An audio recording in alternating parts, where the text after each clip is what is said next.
même à demi-mot, elle finit par reconnaître que oui, peut-être, après tout, elle pourrait bien être la grande duchesse Anastasia. Et il se trouve que l'ancienne dame de compagnie d'Anastasia, la baronne Sophie Buxtehude, va venir la voir. Et elle dit non, ça n'est pas elle.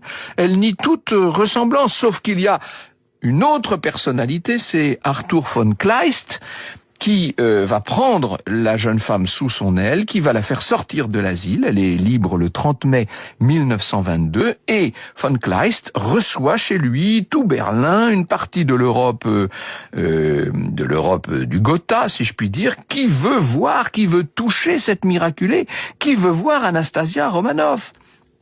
Et elle raconte qu'à Yekaterinbourg, elle n'est pas morte avec le reste de la famille. Elle dit qu'un soldat compatissant, il s'appelait Alexandrov Tchaïkovski, l'aurait accompagné, l'aurait aidé à s'échapper, à franchir la frontière, et même il l'a épousée. Sauf que l'histoire a tourné au drame puisqu'Alexandre est mort brutalement.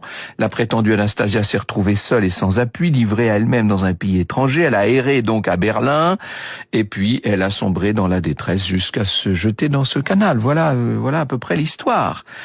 Vous imaginez ce récit qui va intéresser dans un premier temps et bientôt bouleverser toute l'Europe. Les exilés russes veulent en savoir davantage. On essaie de comprendre qui est véritablement cette jeune femme. On se dit que les cicatrices qu'elle porte sont peut-être les cicatrices du grand drame. Et si Anastasia était véritablement l'ancienne grande duchesse survivante?